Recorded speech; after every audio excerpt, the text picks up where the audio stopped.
Good morning students, welcome to grade 9th English as we are going to discuss today the new chapter. The name of the chapter is In the Kingdom of Fools. Fools means the person who is not wise, जो कि बुद्धिमान नहीं होता है, या फिर सीधे word में कहें कि जो मूर्ख होते हैं उसका मतलब होता है फूल, है ना। तो the opposite of the fools is wise, है ना।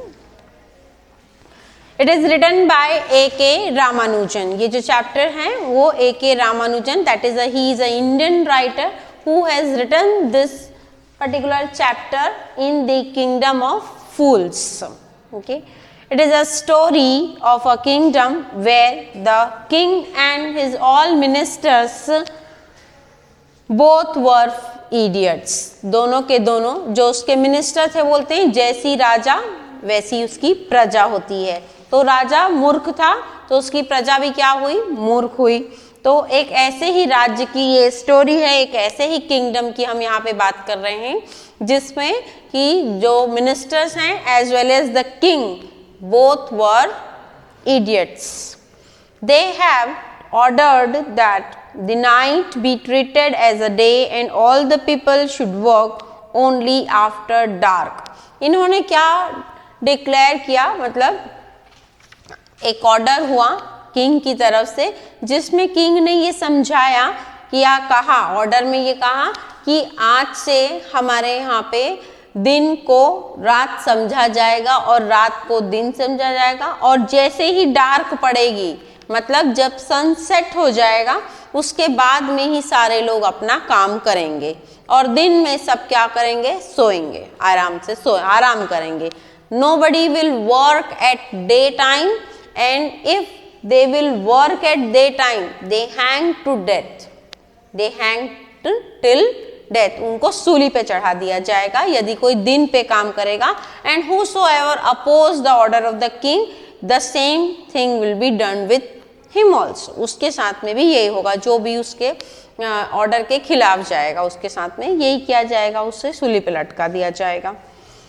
They should go to bed as soon as the sun came up। जैसे ही सूर्य उगने वाला होता है, मतलब द राइज होता है सूर्य, वैसे ही सबके सबको फटाफट सोने के लिए जाना होता था अपने अपने बिस्तर पे।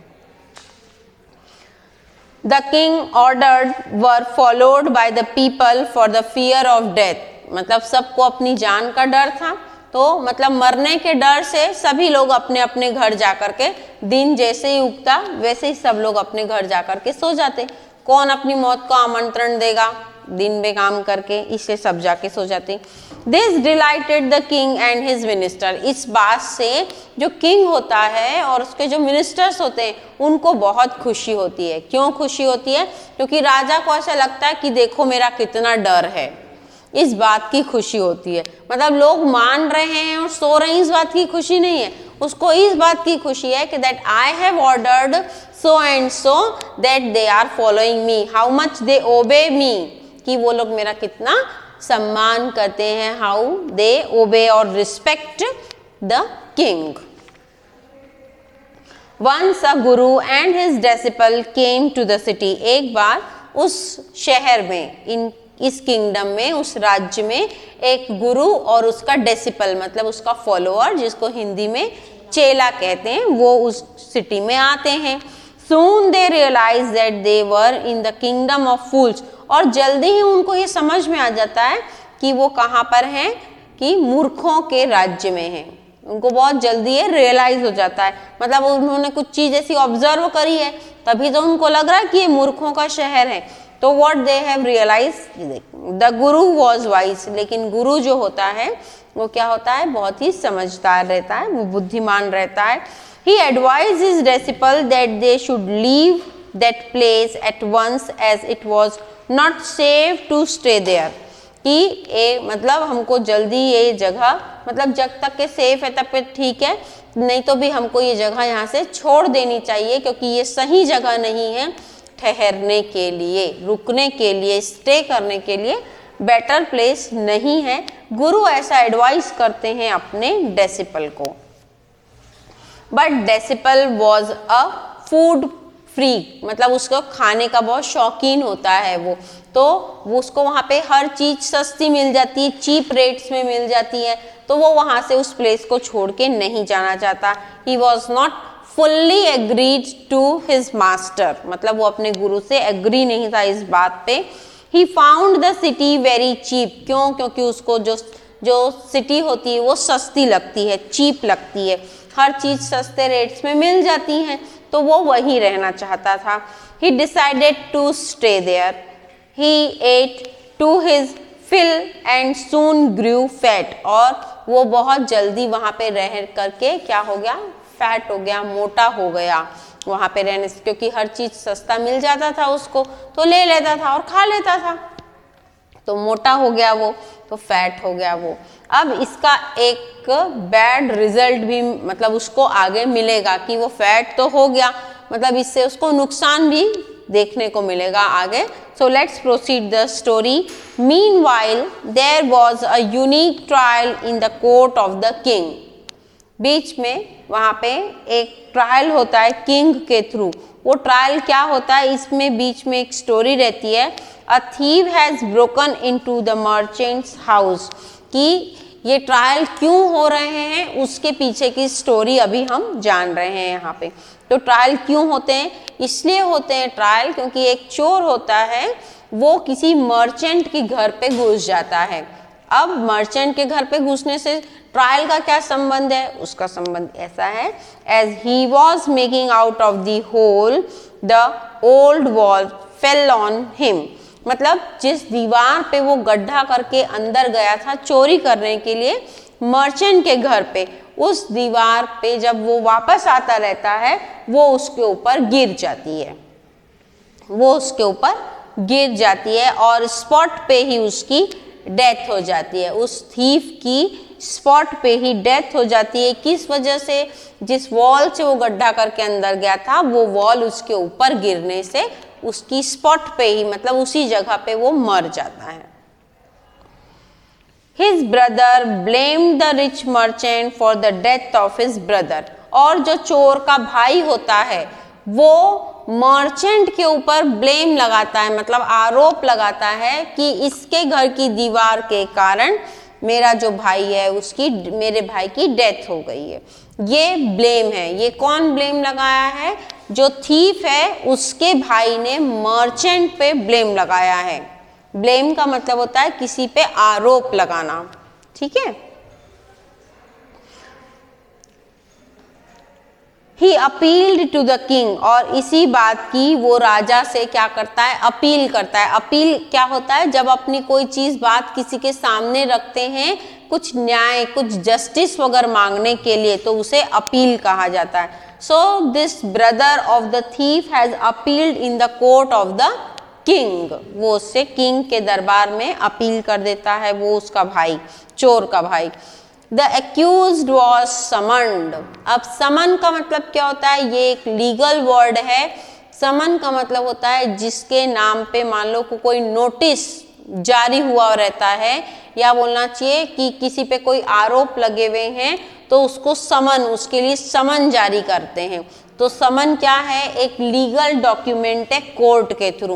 अब पहले तो कोर्ट नहीं होती थी तो किंग ही न्याय करते थे, तो किंग का भी कोर्ट होता है। तो किंग के कोर्ट से उस मर्चेंट को समन जाते हैं, मतलब समन मतलब एक लेटर जाता है कि तुमको कोर्ट में मतलब राजा के दरबार में पेश होना है, तो ये समन उस मर्चेंट को जाते हैं। The merchant pleaded that he was innocent. अब मर्चेंट जब वहाँ पे उपस्थित होता है कोर्ट पे, मतलब राजा के दरबार पे, तो वो क्या बोलता है कि नहीं नहीं महाराज, मैं तो इनोसेंट हूँ, मेरा कोई दोष नहीं है, मैं तो निरपराध हूँ, मैं इनोसेंट हूँ, इसमें मेरी कोई गलती नहीं है।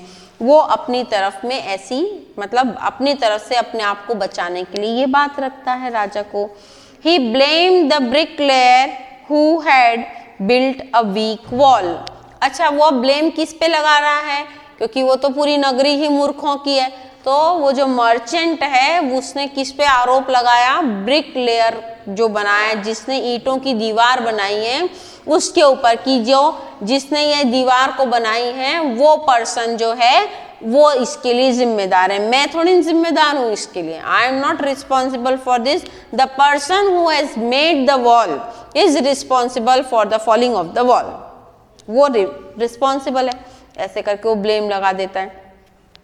The brick layer was someone, अब राजा भी मूर्ख है, उसमें कोई ज्यादा दिमाग तो है नहीं, तो राजा किसको समन भेज देता है, ब्रिक लेयर को समन भेज देता है। अब ब्रिक लेयर उपस्थित होता है ना, he held the dancing girl responsible for distracting him, मतलब कोई जो गर्ल है वो डांस कर रही थी, इसकी वजह से ब्रिक लेयर को क्या होता है, डिस्टरबेंस क्रिएट होता है, तो बोलता है कि मैं जिम्मेदार नहीं हूँ महाराज अगर ये दीवार ऐसी टूट गई या ये ऐसी बनी तो, क्योंकि जिस वक्त मैं दीवार बना रहा था उस वक्त एक गर्ल डांस कर रही थी और उसकी डांसिंग की वजह से मुझे डिस्टरबेंस क्रिएट हो रहा था, that's why I am not responsible for the breaking off this wall, who is the person who so is distracting my mind, जिसके वजह से मेरा दिमाग इधर उधर हो गया या मेरा मन भटक गया या मेरा ध्यान भटक गया, वो थी वो dancing girl,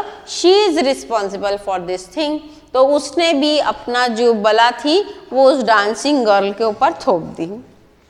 wow, so she was also summon, उसको भी फिर से राजा ने समन भेजा उस डांसिंग गर्ल को और उसे कोर्ट में आना था। अब वो कोर्ट किंग के दरबार में आती है।